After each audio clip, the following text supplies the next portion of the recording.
People love a good story about a miracle. Someone prays and the tumor disappears. A car crashes, yet everyone walks away unharmed. A plane falls from the sky and one child survives.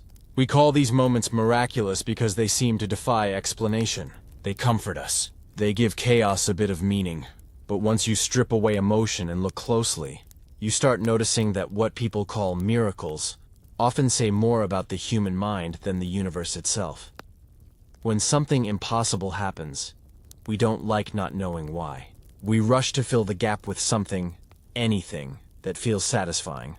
It's a miracle, we say. But what that really means is, I don't understand how this happened, so it must be beyond understanding. It's an emotional reaction dressed as a conclusion. The history of so-called miracles is long, but not because the supernatural has been proven. It's because people have always needed reasons to hope.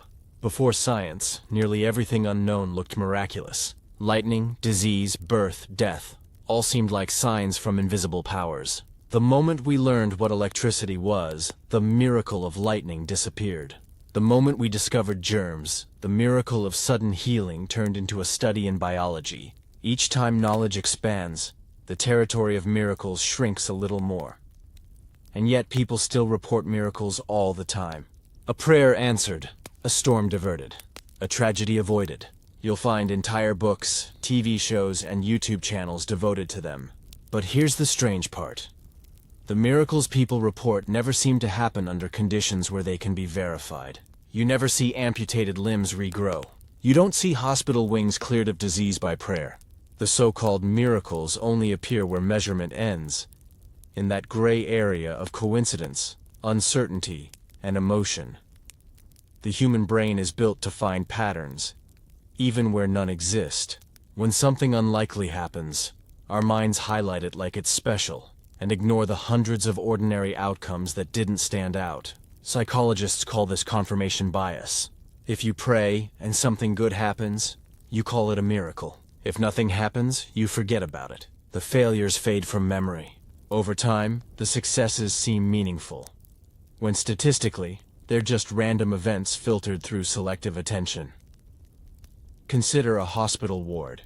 Every day, hundreds of people pray to get better. Some will, some won't.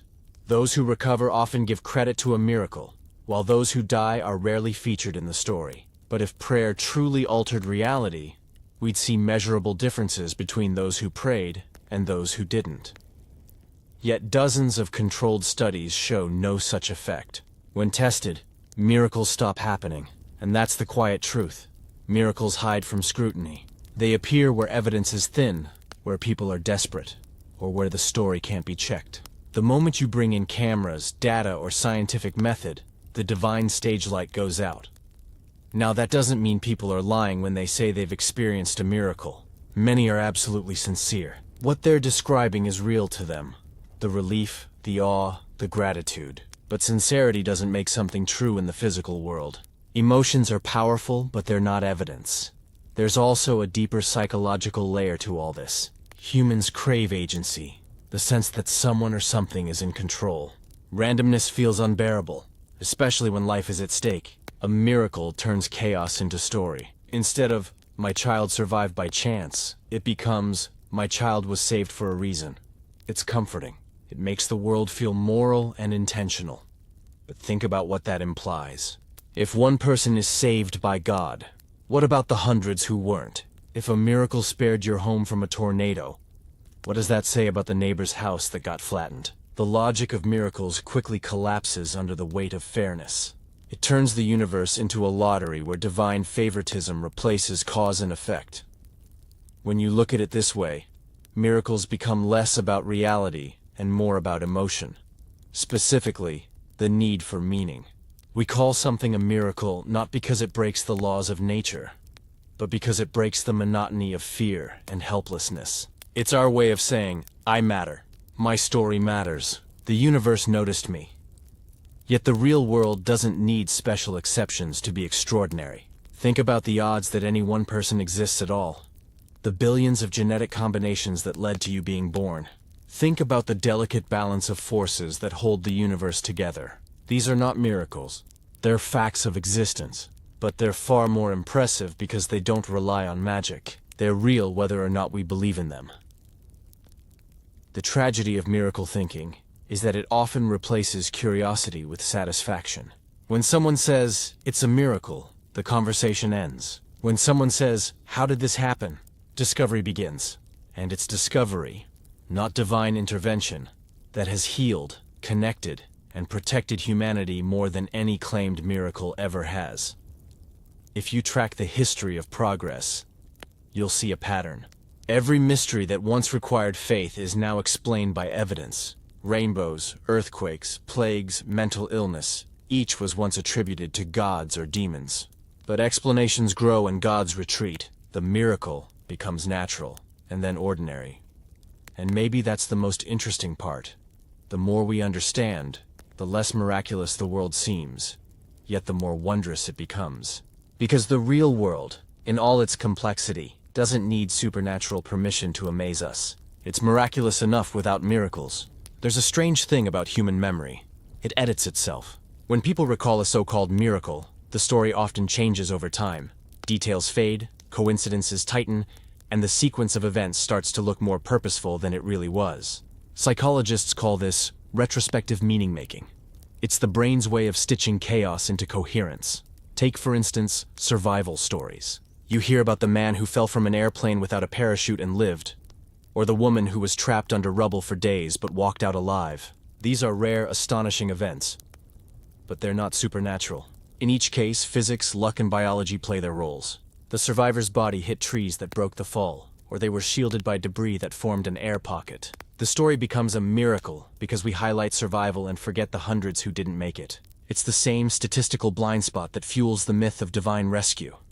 Humans are bad at processing randomness. When something improbable happens, we assume intent behind it. If you flip a coin 10 times and get 10 heads, it feels impossible. Yet probability says it must happen occasionally. When life presents its own version of that, 10 unlikely events in a row, people call it divine. But nature is not rolling dice for meaning. It's just rolling dice. Now consider how cultural conditioning plays into this. If you're raised in a Christian environment, you'll likely interpret a narrow escape as God's protection. In a Hindu setting, you might thank karma or a deity. In a secular one, you might call it luck. The event is the same. The label changes. The miracle reflects the culture, not the cosmos. This is why the location of miracles matters. You'll find reports of the Virgin Mary appearing in Catholic countries, but not in Muslim or Buddhist ones. You'll hear about Quranic calligraphy forming in tree bark in Pakistan, but not in Italy. The supernatural seems to respect cultural borders suspiciously well. It behaves more like folklore than physics. Some believers respond by saying miracles aren't meant to be proven. They're personal. That's a convenient defense, but it empties the word of any real meaning. If miracles are purely personal, they can't also be evidence for anything beyond the mind that perceives them. A feeling can be powerful, but feelings aren't proof of objective truth. Let's take one of the most famous miracle claims, faith healing. Around the world, people gather in churches, temples, or revival tents to be cured of illness by touch or prayer. The atmosphere is electric. Music swells, people cry, hands rise. Some claim instant healing, but follow up a few weeks later, and most are back where they started. In some cases, worse.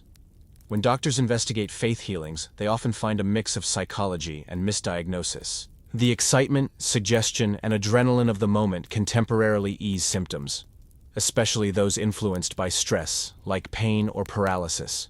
That's the placebo effect at work, the body responding to belief. But once the high fades, reality returns. There have been hundreds of studies on intercessory prayer. The idea that praying for someone's recovery helps them heal faster. The results are consistently flat. When double-blind methods are used, meaning neither patients nor researchers know who's being prayed for, no measurable effect appears. In fact, in one major study, patients who knew they were being prayed for actually had slightly worse outcomes, possibly due to pressure to live up to the miracle. Then there's the question of scale. If divine healing is real, why does it only work for back pain and headaches, not amputations or organ failure? Why do miracles never regrow limbs, restore eyesight, or reverse aging? The pattern is too convenient. The miraculous stops exactly where human biology and probability can still cover the gap. Some defenders argue that miracles aren't meant to convince skeptics. They're rewards for faith. But that just flips the logic again. If miracles require belief to happen, How do people of conflicting faiths report them? Are rival gods working overtime? Or is it more likely that belief itself is the common ingredient? There's also a moral issue buried in the idea of miracles. If a divine being intervenes occasionally, then it also chooses not to intervene most of the time. That means every child who dies of cancer, every innocent person who starves or drowns or burns, is essentially left out of the miracle list. What kind of system is that? If miracles happen, then divine inconsistency becomes the real mystery. People often respond emotionally to this by saying, "We can't understand God's plan." But that's not an explanation. It's the surrender of one. It's a polite way of saying, "I have no idea why the world is unfair, so I'll call it mysterious." Yet mystery doesn't equal meaning. Science doesn't claim to know everything, but it has one advantage. When it doesn't know, it keeps asking. It doesn't fill the silence with wishful thinking. It doesn't pretend randomness is kindness. It looks for causes, and by doing so, it has achieved what once seemed impossible. Things that used to be considered miracles are now repeatable technology. Think about flight, antibiotics, organ transplants, communication across the planet. To someone living a few centuries ago, these would be literal miracles. But we didn't get them by praying. We got them by understanding. We replaced superstition with systems that actually deliver results. That's the quiet irony of human progress. The more we rely on reason, the fewer miracles we need. Each discovery shrinks the supernatural gap a little more, and the world doesn't become duller because of it. It becomes richer. Because now, instead of saying, "I don't know," it's a miracle, we can say, "I know how this works," and that's even more incredible. Still, some people hold on to miracles because they feel emotionally true, even if they're not factually true. That's understandable. Humans need hope. We need to believe that something out there cares. But the cost of that comfort is often misunderstanding how reality functions. When everything good is labeled divine, we risk overlooking the human effort that made it possible. The doctor's skill, the scientist's discovery, the volunteer's courage. In a way, the miracle story steals credit from the people who actually make change happen. It turns hard-earned results into acts of cosmic mercy. And that mindset can be dangerous because it encourages passivity. If we think miracles will fix our problems, we stop fixing them ourselves. Look at societies that rely heavily on faith-based interpretations of events. They tend to invest less in healthcare, disaster preparedness, and scientific education. When tragedy strikes, prayer replaces prevention. But prevention saves lives. Faith only saves the story. None of this means people shouldn't feel awe or gratitude. Those feelings are part of being human. The problem starts when awe turns into assumption. When emotional experience gets mistaken for evidence of supernatural control. The truth is, miracles don't need to be debunked. They dissolve under observation. When we really study them, with cameras, data, and skepticism, they quietly fade into coincidence, psychology, and probability. The magic vanishes, but what remains is far more interesting. The human tendency to turn confusion into meaning. And maybe that's the real miracle. Not divine power, but the mind's ability to create stories so convincing they feel like truth. One of the reasons the idea of miracles sticks around is that it gives people a sense of personal connection to something larger. When life feels uncertain or unfair, believing that invisible forces can step in feels comforting. It takes the edge off randomness. But comfort isn't the same as truth. Humans evolved to survive, not to see reality perfectly. Our brains are storytelling machines. We link cause and effect even when no link exists. This mental shortcut helps us navigate the world, but it also creates superstition. When early humans saw lightning strike after a ritual, they assumed the ritual caused it. When crops failed after neglecting an offering, they believed the gods were angry. The pattern-seeking brain turned random events into moral lessons. Modern miracle claims are the same instinct, just dressed in contemporary language. Let's take a common example, the miracle rescue. After a natural disaster, someone is found alive after many days. The media calls it divine intervention. But when you look deeper, you find explanations. Pockets of air, hydration from rain, sheer biological endurance. It's rare, but not impossible. The story becomes a miracle because people crave meaning in tragedy. They need something good to emerge from devastation. This emotional need shapes perception. When people are desperate, facing illness, loss, or danger, their brains become more suggestible. Studies show that during extreme stress, humans experience more cognitive distortions, selective memory, exaggerated causality, and magical thinking. The mind simplifies complex events into comforting narratives. "God saved me" feels easier than "I survived because of chance, structure, and biology." The placebo effect also plays a huge role in what people call miracles. Placebo isn't fake, it's the body responding to belief. The expectation of healing triggers measurable chemical changes in the brain. Endorphins, dopamine, immune responses. It's a real physiological effect, but it doesn't prove supernatural power. It proves that belief influences biology. If someone feels cured after a prayer meeting, that doesn't mean a deity intervened. It means the body's own systems responded to hope and ritual.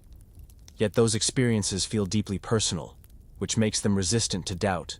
Once someone interprets an event as miraculous, they'll filter future experiences through that lens. Psychologists call this schema reinforcement. Once a worldview forms, new information is bent to fit it. If a sick person gets better, that's proof of a miracle. If they don't, it's part of God's plan. Either way, the belief stays intact. You can see this mechanism everywhere religion operates. The so-called miracles of saints, relics, or holy sites all follow the same pattern. Vague symptoms, dramatic claims, zero verifiable evidence. The Catholic Church, for example, has a long process for confirming miracles attributed to saints. But the evidence rarely meets scientific standards. Most verified healings rely on anecdotal reports, incomplete medical records, or the absence of explanation. But "we don't yet know why" is not the same as "therefore God did it." There's a psychological comfort in mystery. When something can't be explained, people feel safer believing it's controlled by purpose rather than chance. The problem is that this thinking can make us intellectually lazy. It stops inquiry where it should begin. Every time someone says, "it's a miracle," they close the door on curiosity, the very thing that leads to genuine discovery. You can see how this mindset affects real-world outcomes. In some communities, people reject medicine in favor of prayer. Parents refuse vaccines, believing divine protection is enough. People give money to televangelists promising supernatural healing instead of funding hospitals or research. The result isn't faith, it's preventable suffering. When miracles replace medicine, lives are lost.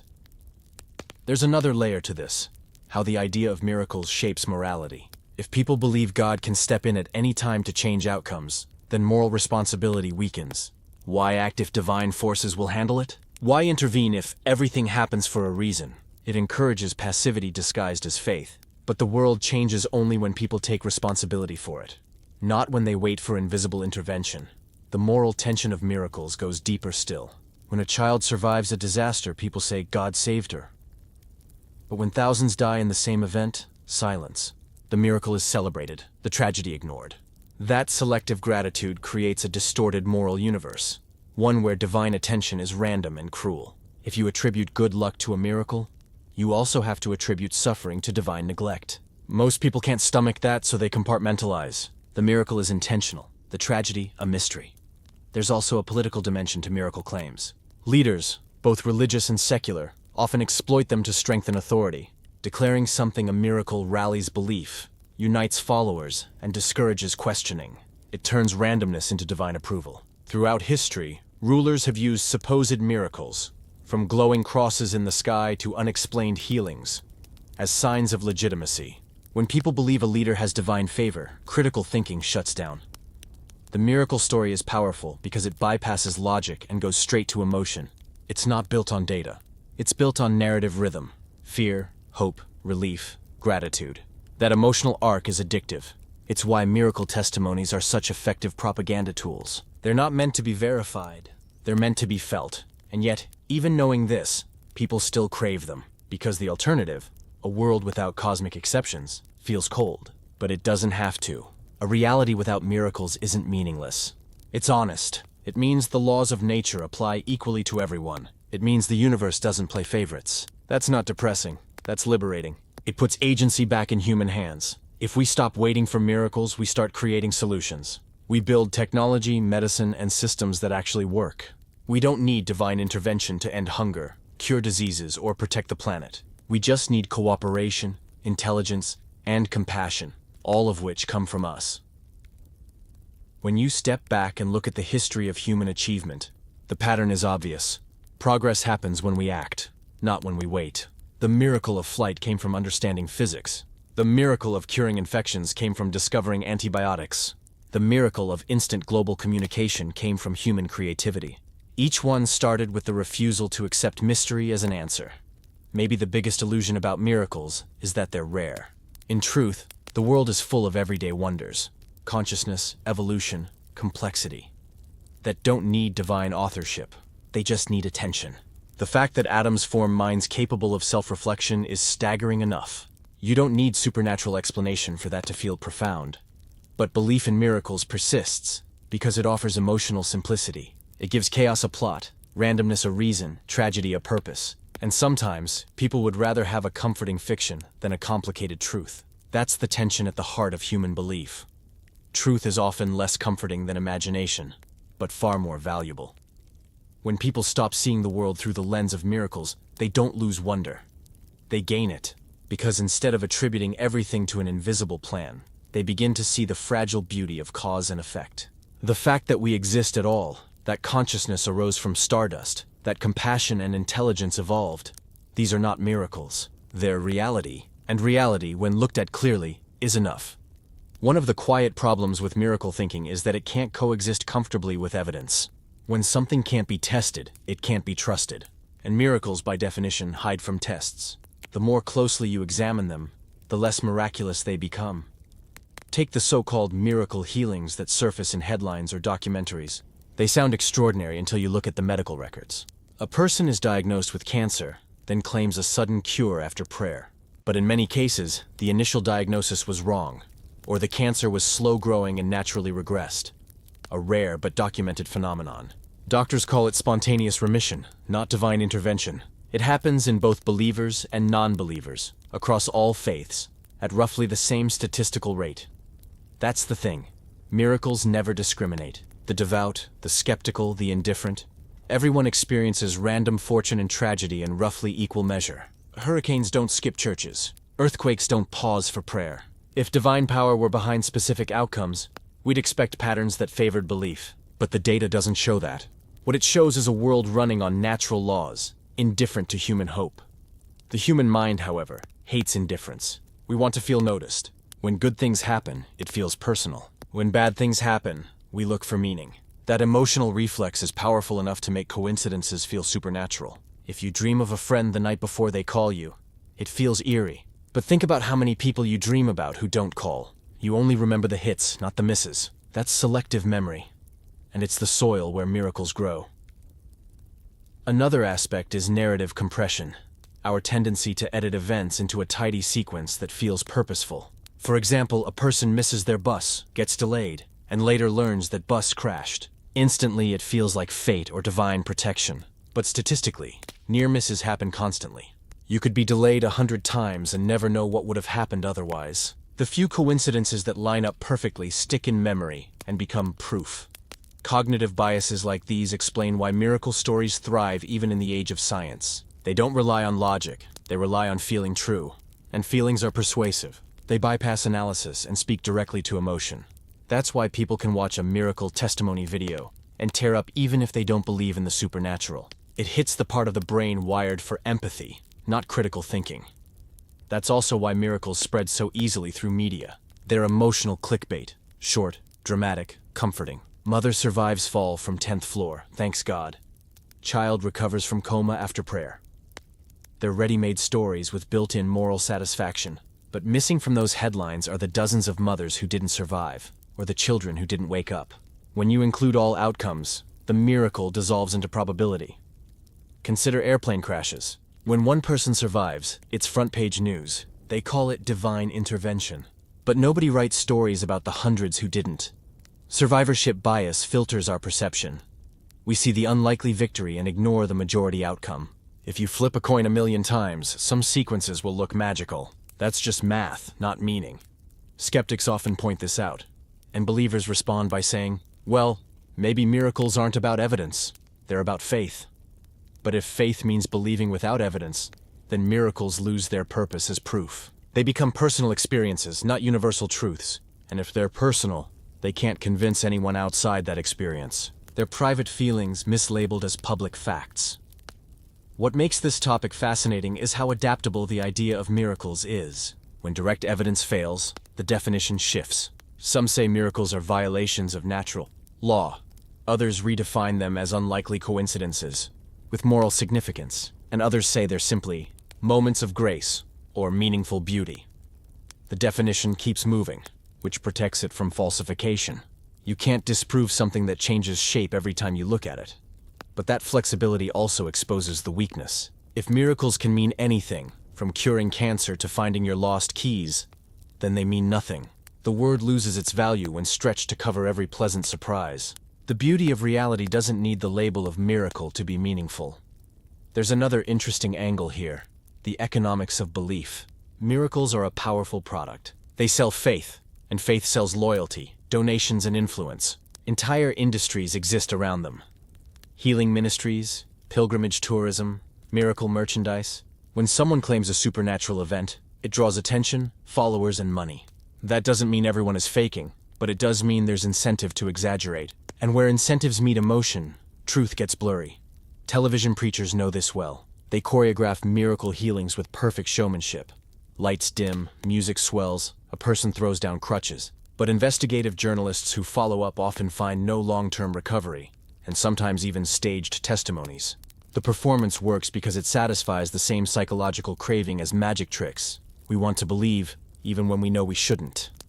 But maybe the most revealing fact about miracles is how human they are. The things people call miraculous always reflect what humans value most: survival, healing, reunion, love, hope.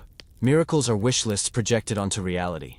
They're our emotional priorities turned into cosmic drama. That's why no one calls gravity or photosynthesis a miracle. They're too ordinary. We reserve the word for things that feel personal. And yet, the real miracle, if you want to use the word at all, is the one we already live inside. The fact that matter organizes into life. That consciousness can ask questions about its own origin. That the universe produces beings capable of awe. That's more profound than any supernatural claim. The natural world doesn't need magic. It is magic, in the sense of being endlessly complex and beautiful. The trouble with the religious version of miracles is that it shrinks wonder down to favoritism. It says, "The rules of the universe were bent just for me." That sounds flattering, but it's actually small. It turns the vast, indifferent cosmos into a personal stage play. Real awe doesn't need the universe to notice you. It comes from noticing the universe. And once you understand that, miracle stories lose their grip. They stop feeling like evidence and start looking like poetry. Moving, symbolic, but not factual. You can still appreciate the emotion without mistaking it for truth. A story about a mother believing her child was saved by prayer is touching. Not because prayer caused it, but because love did.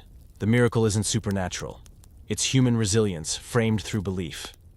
This is what separates skepticism from cynicism. Skepticism doesn't kill wonder. It refines it. It removes illusion so that genuine awe can breathe. When you replace "God did it" with "How does this work?" you trade mystery for discovery. And discovery keeps expanding. Every new explanation opens another frontier. The more we understand, the more we realize how much there still is to learn. And that's the irony. The pursuit of knowledge creates endless mystery, but of a different kind. One that doesn't depend on superstition. The old kind of mystery says, "Don't ask, just believe." The new kind says, "Keep asking. There's always more." That second kind of mystery is what moves civilization forward.